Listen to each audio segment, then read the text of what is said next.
आज आपण धुलीवंदन निमित्ताने अगदी साध्या सोप्या पद्धतीने अगदी झटपट होणारे अशी गुजियाची रेसिपी बघणार. अजिबात कणिक वगैरे न वापरता अगदी परफेक्ट अशी रसरशी गुजिया कसं बनवायचं ते आज आपण बघणार आहोत.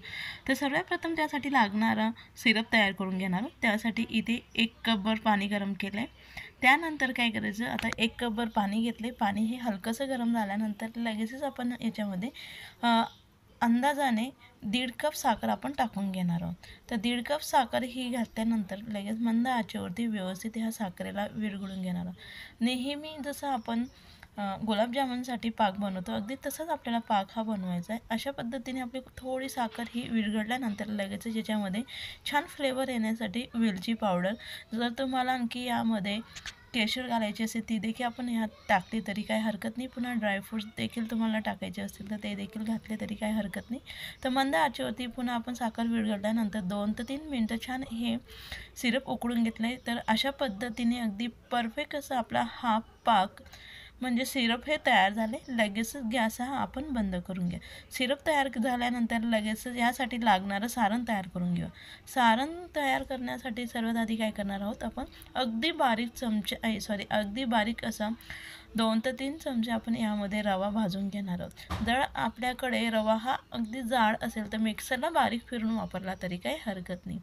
तर मंद आचेवरती आपण हलकासा असा रवा हा भाजून घेतला आहे. ह्या पद्धतीने आपला हा रवा भाजून झाल्यानंतर त्याला आपण साईडला करून देऊ.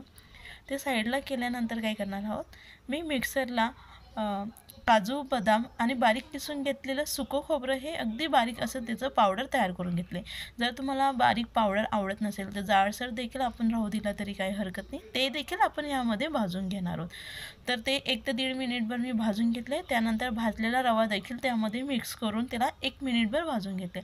अशा पद्धतीने आपलं हे संपूर्ण साहित्य अगदी छान भाजून तयार झाले. असं आपलं साहित्य हे भाजून तयार झाल्यानंतर काय करायचं, लगेच गॅस बंद करून घ्या. बंद गॅसवरती पुन्हा आणखी याला अर्धा 1 मिनिटभर असं परतून घ्यायचं आणि हलकासा गार झाल्यानंतर काय करायचं, लगेचच साईडला आपण एका प्लेटमध्ये काढून घेऊ.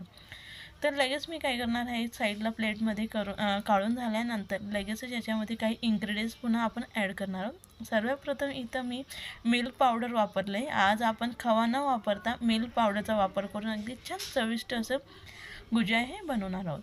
लगेच आपल्याला हे सारण कितपत गोडसर हवं आहे त्यानुसार यामध्ये आपण पिठी साखर टाकून घ्यायची, कमी जास्त आपल्याला हवं आहे तसं. आणि अगदी छान फ्लेवर येण्यासाठी पुन्हा मी यामध्ये वेलची पावडर घालून त्याला व्यवस्थित मिक्स करून घेते. जर तुम्ही खवा वापरणार असाल तर ज्यावेळेस आपण खोबरं भाजून घेतले त्यावेळेस त्यामध्ये तुम्ही खवा देखील भाजून वापरला तरी काही हरकत नाही. खवा वापरत असाल तर मिल्क पावडर हे स्किप करून द्यायचं. अगदी परफेक्ट सारण तयार झालं आहे आपलं. सारण तयार झाल्यानंतर आज आपण कणकेचा वापर न करता ब्रेडचा वापर करणार आहोत. जर तुम्हाला ब्रेडचा वापर करून घ्यायचा नसेल तर अशाच पद्धतीने आपण डायरेक्टली कणिक मळून देखील आपण गुजिया बनवून घेतलं तरी काही हरकत नाही. आता आपलं हे ब्रेड अगदी परफेक्ट असं तयार झालं आहे, पण ह्या ब्रेडला थोडं होल असल्यामुळे मी ते स्किप केलं आहे. दुसरा ब्रेड घेतला आहे. त्यामुळे काय होईल, आपलं तेल तळताना आतमध्ये जाईल आणि त्यामुळे आपलं जे गुजिया आहे ते अगदी तेलकट असे ते तयार होईल. तर सर्वप्रथम आपण ब्रेड हा एका लाटण्याच्या सहाय्याने त्याला व्यवस्थित लाटून घेतले म्हणजे तो प्लेन तयार होईल. आपल्याला अगदी सहज गुजिया हा बनवता येईल. तर ते तयार झाल्यानंतर पुन्हा आणखी व्यवस्थित त्याला सेट करून घेऊया. तर असं लाटून झाल्यानंतर लगेचच यामध्ये आपण आता सारण हे भरून घेणार आहोत. तर कुठलीही साईड करून घेऊन घ्या. जर तुम्हाला इकडची साईड प्लेन वाटत असेल आणि इकडच्या साईडला तर पुन्हा आणखी आपल्याला हे एक्स्ट्राचं आजूबाजूच्या ज्या कळा वाटत असेल त्या देखील आपण पुन्हा आणखी काढून घेतल्या तरी काही हरकत नाही. ते काढून झाल्यानंतर मध्यभागी आपण गरजेनुसार, आवडीनुसार, जर तुम्हाला अगदी जास्ती सारण असलेली गुजिया आवडत असेल तर अगदी भरपूर असं घालून घ्या. जर तुम्हाला थोडंसं कोरडं वाटत असेल तर यामध्ये तुम्ही आपलं नेहमीची अगदी ताजी मलाईचा वापर करून घेतला तरी काही हरकत नाही. अगदी ताजी मलाई घ्यायची, त्यामध्ये मिक्स करून घ्या. त्यामुळे ते काय होईल, ओलसर होईल आणि आपल्याला ते सारण व्यवस्थित भरता येतं. तर आजूबाजूच्या कळ्याला आपल्याला चिपकवण्यासाठी इथं पाण्याचा किंवा दुधाचा वापर करा. ते आजूबाजूला व्यवस्थित अगदी भरपूर थोडं ओलं होईल इतपत, ब्रेड ओला होईल इतपत लावून घ्यायचं आणि त्याला ह्या पद्धतीने हलक्या हाताने व्यवस्थित प्रेस करत आपण बंदही करून घ्यायचं. अगदी परफेक्ट अशी आपली गुजिया आहे ही तयार झाली. आपण इथे ना पिठाचा वापर केला आहे, ना रव्याचा खवाचा वापर केला आहे, ना कुठल्याही प्रकारचा साचा वापरून आज आपण अगदी परफेक्ट असं होळी स्पेशल, धुलीवंदन स्पेशल अशी आपली गुजिया ही तयार झाली. आता हा एक प्रकारे, आणखी तुम्हाला दुसऱ्या प्रकारे मी करून दाखवते. म्हणजे ब्रेड कशा पद्धतीने डायरेक्ट आपण या पद्धतीने देखील करून घेऊ शकतो. सर्वात आधी काय करायचं, जे आजूबाजूचा भाग असतो तो तो अशा पद्धतीने आपण ह्या काढून घ्यायच्या सुरीच्या सहाय्याने, जेणेकरून आपल्याला अगदी पटकन ते तयार करते. आणि ह्यानंतर आपण ह्या ब्रेडला लाटून घ्यायचं, म्हणजे अगदी प्लेन तो तयार होतो आणि त्यामुळे आपल्या गुजियाला शेप द्यायला अगदी सहज आपल्याला जातं. लाईक कटर घ्यायचं. कटर म्हणजे एखादी प्लेट किंवा वाटी घ्या, त्या सहाय्याने आपण गोल आकाराने कट करून घ्या ब्रेड. आणि कट करून झाल्यानंतर पुन्हा की मध्यभागी आपण सारण हे भरून घ्यायचं. सारण भरून झाल्यानंतर लगेच आजूबाजूच्या कळाला दूध किंवा पाणी देखील आपण लावून घेतलं तरी काही हरकत नाही. नक्की ह्या वेळेस तुम्ही होळीच्या निमित्ताने ह्या पद्धतीने ब्रेडच्या गुजिया बनवून बघा. अप्रतिम अशी ह्या चविष्ट अशा लागतात. आपल्याला हव्या तसं थोडंफार आपण यामध्ये बदल देखील करून घेऊ शकतो. लगेच मी हलक्या हाताने त्याला व्यवस्थित दाबून त्याला पॅक हे करून घेतले, जेणेकरून तेलामध्ये तळताना त्या अजिबात म्हणजे सारण त्याच्यातलं निघणार नाही. तर अशा पद्धतीने मी संपूर्ण ब्रेडचं करून घेतले. त्यानंतर काय करायचं, साईडला कढईमध्ये तेल गरम करून घेतले आणि मंद आचेवरती छान हलकेसे ब्राऊन कलर येईपर्यंत आपण दोघेही साईडने यांना आता व्यवस्थित छान क्रिस्पी होईपर्यंत तळून घेणार. अजिबात त्यांना तळायला देखील वेळ लागत नाही.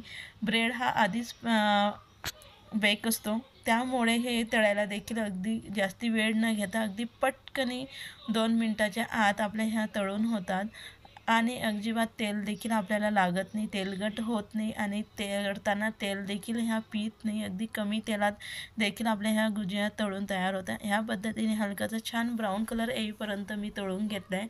त्यानंतर काय करायचं, आता ह्या आपल्या गुजिया ह्या गरम आहेत, त्यास आपण गरम असताना आता ह्या पाकामध्ये टाकून घ्यायचा. जर तुमचा पाक अगदीच जास्ती गार झाला असेल तर त्याला देखील हलकासा गरम करून द्या. त्यामुळे काय होईल, आतपर्यंत हे सिरप छान मुरेल आणि त्यामुळे त्या चविष्ट अशा लागतील. तर अर्धा मिनिटभर मी येते पाकामध्ये राहू दिले का गुजिया देखील आपल्या गरम होत्या आणि पाक देखील हलकासा गरम असल्यामुळे त्या लगेचच छान भिजून होतात पाकात. आणि लगेचच आपण एक अशा पद्धतीची जाळी घ्या. जाळी नसेल तर आपल्या एखादी आपल्याकडे चाळणी असेल, चाळणीमध्ये देखील आपण एका साईडला काढून घेतलं. ह्यामुळे काय होईल, तो एक्स्ट्राचा पाक असेल तो निथळून जातो आणि त्यामुळे आपल्या ज्या गुजिया आहेत त्या अजिबात मऊ अशा पडत नाही. तर अगदी परफेक्ट अशा पाकातल्या आपल्या गुजिया ह्या तयार झाल्या. नक्की तुम्ही अशा पद्धतीने करून बघा. अजिबात कुठलाही पसारा झाला नाही आणि अगदी कमी वेळेमध्ये झटपट पद्धतीने अगदी छान अशा त्या तयार झाल्या. अशाच पद्धतीने आपण आता संपूर्ण गुजिया ह्या तळून पाकामध्ये आपण डीप करून घ्या. अगदी परफेक्ट असे आपल्या तयार झाले. रेसिपी आवडली असेल तर नक्की लाईक करा, शेअर करा, कमेंट्स करा, चॅनलला सबस्क्राईब करा, जेणेकरून नवनवीन व्हिडिओ अपलोड केले तर सगळ्यात आधी त्याचं नोटिफिकेशन हे तुम्हाला मिळेल.